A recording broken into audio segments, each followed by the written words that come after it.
Nama saya Trianto dari kelompok keilmuan Fisika Teoretik Energi Tinggi, Fakultas Matematika dan Ilmu Pengetahuan Alam, Institut Teknologi Bandung.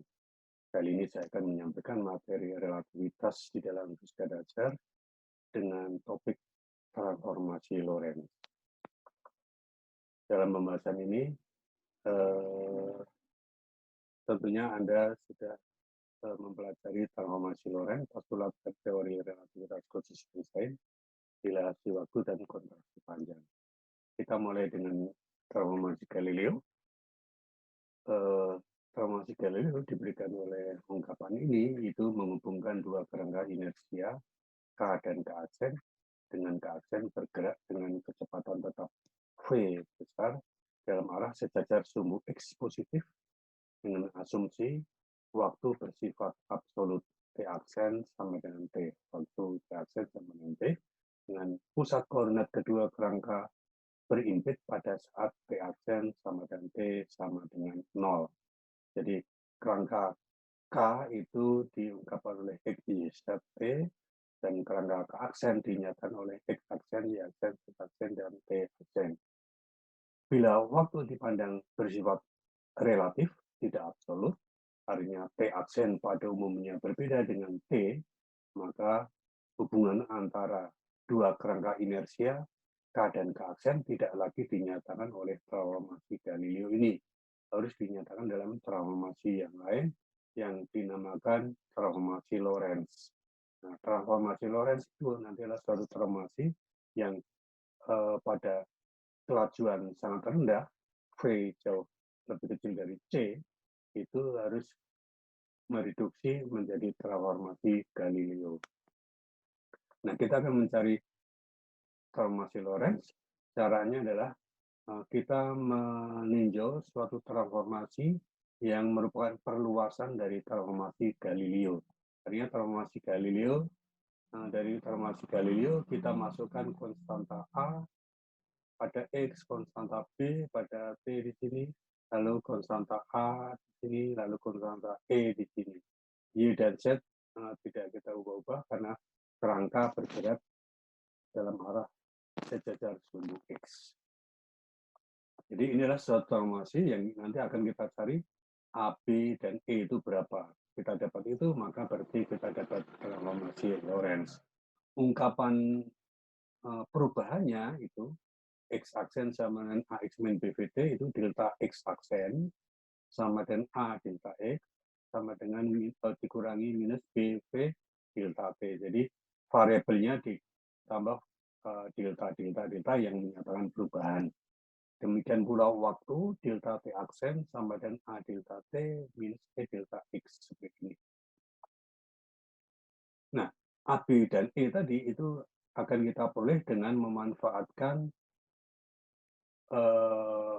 postulat Einstein, kontraksi panjang, dan dilasi waktu. Artinya, transformasi ini harus memenuhi postulat Einstein, postulat kedua, lalu harus memenuhi kontraksi panjang, dan harus memenuhi dilasi waktu.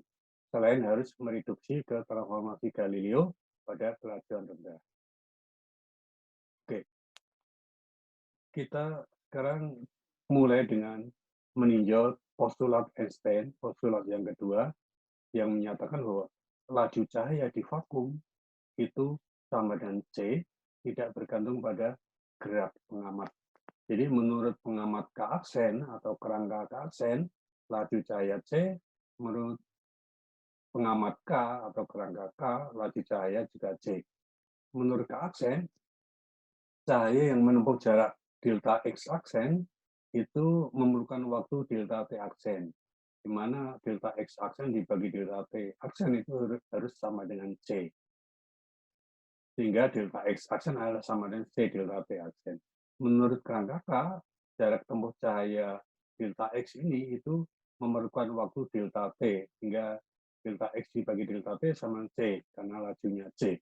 Hingga dengan demikian delta X itu sama dengan C delta T.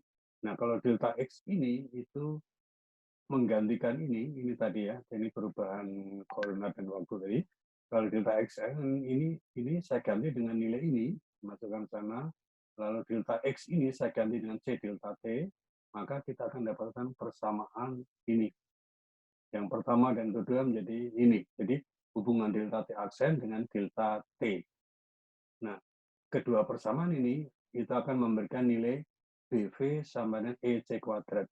C delta T aksen, AC delta T, min EC kuadrat, delta T EC kuadrat sama dengan BV. Nah, jadi B di sini sekarang bisa saya ganti dengan EC kuadrat dibagi V. Atau di sini juga sama. BV ini sama dengan EC kuadrat. Jadi dengan demikian, transformasi yang tadi itu, sekarang BV bisa saya ganti dengan di sini. Menyisakan konstanta A dan E yang belum kita peroleh. Yang di sini juga BV saya ganti dengan ini. Nah, selanjutnya kita menuju ke memanfaatkan kontraksi panjang. Tadi ini hasilnya yang sudah kita beli ya. Nah, untuk itu kita tinjau sebuah batang yang diam di kerangka keaksen.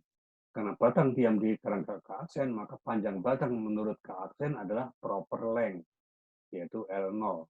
Dengan demikian, panjang batang itu tidak adalah selisih koordinat antara ujung-ujung batang, yaitu delta X. Dalam kerangka keaksen namanya delta X aksen. Jadi delta X aksen adalah L0. Kemudian menurut kerangka K, panjang batang adalah tentunya bukan L0, tapi L. Jadi delta L X sama dengan L. Nah, nilai delta X sama L dan delta X aksen sama L0 itu masukkan ke sini. Ini menjadi L0, ini menjadi L. Lalu yang harus kita perhatikan pula bahwa mengukur panjang batang di kerangka menurut kerangka K, karena batang itu bergerak terhadap K, maka diukur harus dalam waktu yang bersamaan. Artinya ujung-ujung batang itu ditentukan pada posisinya, itu ditentukan pada saat yang sama. Artinya delta T harus 0. Dengan demikian bagian di sini 0, maka kita akan dapatkan L0 sama dengan A kali L. Jadi kita mendapatkan nilai di sini. Lalu kita ingat kontraksi panjang bahwa L0 itu sama dengan gamma L, atau L sama dengan L0 dibagi gamma. Itu adalah kontraksi panjang yang sudah kita pelajari sebelumnya.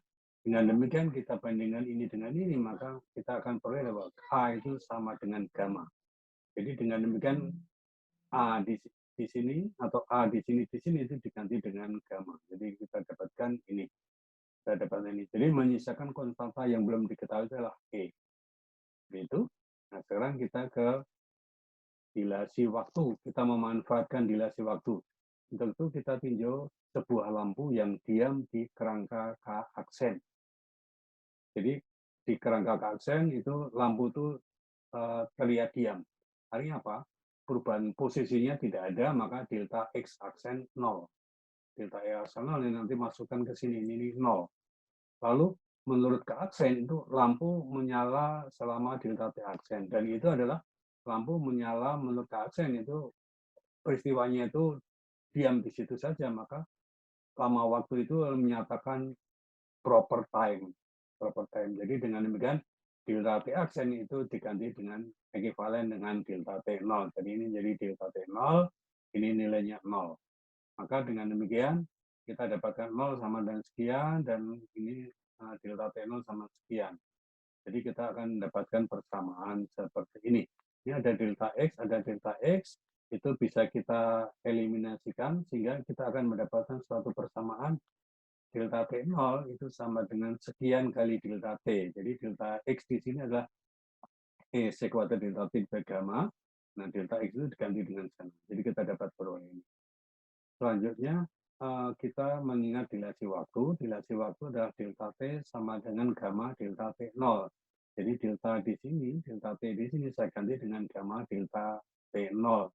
Jadi delta T0, maka dengan demikian kita mendapatkan persamaan seperti ini, gamma kuadrat kali 1 minus E kuadrat per gamma kuadrat, itu nilainya 1. Jadi kita dapatkan ini. Nah, kita bisa atur lagi, maka dari persamaan ini kita dapatkan E kuadrat sama dengan gamma kuadrat min 1. Nah, gamma kuadrat adalah 1/1 min V kuadrat per C kuadrat. Maka kalau kita proses ini, maka akhirnya kita akan mendapatkan nilai E itu adalah sama dengan V dibagi C kuadrat kali gamma. Nilai E ini masukkan ke sana, masukkan ke sini, maka kita mendapatkan persamaan akhir seperti ini. Ini yang dinamakan transformasi Lorentz. Jadi kita peroleh transformasi Lorentz, hubungan antara koordinat waktu aksen dengan koordinat waktu yang tidak aksen.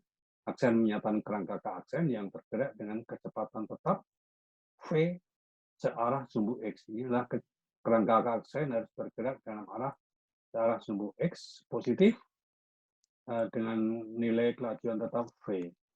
Nah, ungkapan ini bisa dibalik, aksen dan diaksen dipertukarkan, tapi dengan V diganti dengan minus V. Seperti ini. Anda bisa cek bahwa ini bisa diperoleh dari sana.